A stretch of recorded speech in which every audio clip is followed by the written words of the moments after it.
7 men who were convicted of a string of child sexual abuse offences actually were faced down by one of the victims in court, reading a victim statement at the end. And it's been reported on very powerfully, actually, by Charlie Peters. The speech was particularly notable because I think it draws a lot of attention to this issue, which has been, again, avoided historically for sensitivities around being racist. The idea that it would be racist to focus on it because these men all came from similar ethnic background and similar cultural background.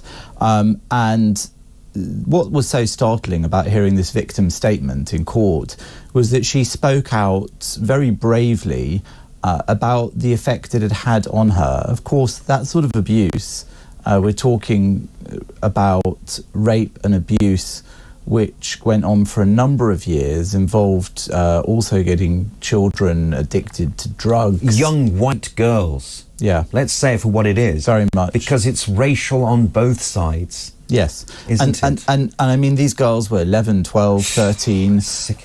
One of them was said to have been forced to have sexual relations, sexual rapes with 150 men by her 16th birthday. They were trafficked around the country by these men, shared around, abused in a variety of locations, at times imprisoned, and they weren't taken seriously for a very long time. People who did focus on this case historically were often slurred as being racist, and often it was said that they were doing so because of their racism. I don't think that's fair, and I think that people who said that about them owe those champions of this story, of trying to get this story out, a massive apology, but also a massive vote of thanks for pursuing it despite those horrible allegations of racism, because I can't think of many things that could be more important than stopping this sort of abuse in our country. And yet this one journalist who was in the court claims he was the only journalist there at the time that she read out this statement. Now, if that's true, or if it's even nearly true, it shows you that we haven't really learnt anything. No. Because this should be on the front pages of every newspaper. This should be a massive story. It was on the BBC's 10 o'clock news, but it's not been totally ignored. But it certainly hasn't been given the level of attention that it deserves. And I think the fear is that it could be still going on. It's still going on? Yeah.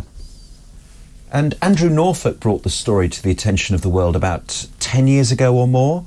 I don't think we live in a climate where Tommy Robinson will ever get an apology for this, but he has been one of the champions, I think, of this story as well. I think also Tommy Robinson's a really interesting case because he has a very different background to most people who are campaigners or journalists. And he's a working class guy who became interested in these topics that he's interested in because of where he grew up in Luton. And he's spoken about this actually, he's actually quite an eloquent speaker about his experience and his issues. He's done these long interviews recently with Jordan Peterson, which you can find on YouTube, though there's been problems with the suppression even of those. Yes, they've demonetised them. Right, and hidden them effectively from being found easily. The point is that whatever one likes or dislikes about Tommy Robinson and his past, and there is stuff to dislike, I think he'd probably be willing to accept that himself. His allegation is that he's been persecuted by the establishment. He alleges that the police and the establishment have continually come up with trumped up charges and arrests in order to try to silence him on these topics that he talks about, like the child abuse gangs, the Rotherham child abuse gangs.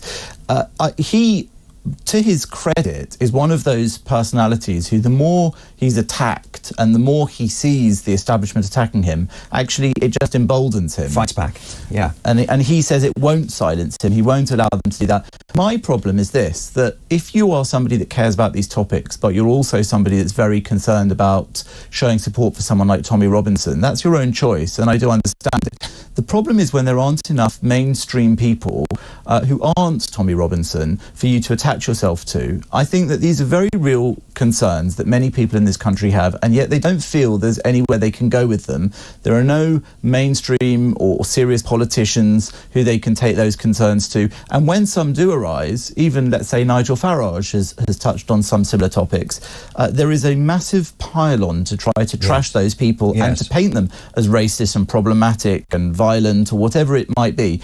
So I think it's time that we should be able to have very difficult conversations, even at the risk of sometimes saying the wrong thing, and learning from one another, but taking them seriously, most of all for the victims. These poor young women now who were not children, even teenagers, some of them. Yeah. I mean, you know, it is unthinkable. And when it comes to things like the Jimmy Savile controversy, or even more recently, Hugh Edwards, we're perfectly willing to talk about child sexual abuse or child pornography.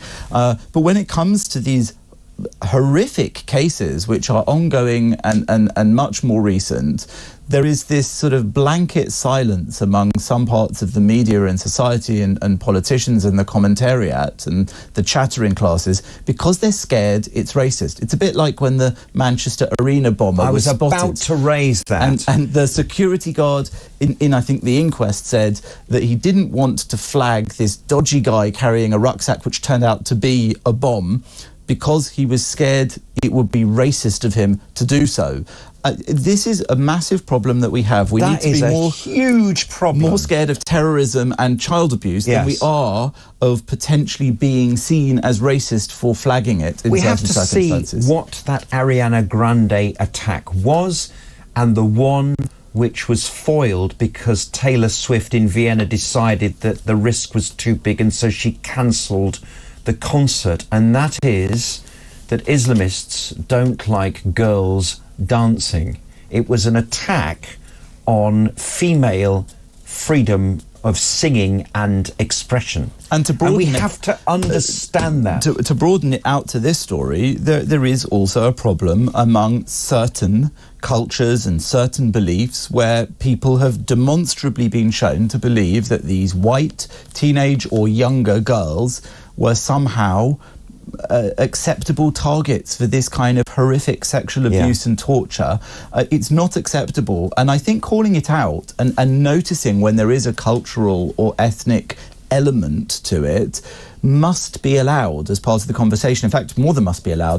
That's a massive understatement. It's a crucial, pressing, vital, urgent conversation that we need to have, because if we can't say that our values are better than that, if we can't say that Western or British values are better than that, and if in certain circumstances issues of nationality or race come into it as well when we're discussing those issues of culture, we have a problem. The reason we are better is not because of our colour or where we come from, but it might be attached to the culture of where we grew up or the people with whom we mix. And I think we have to have those conversations.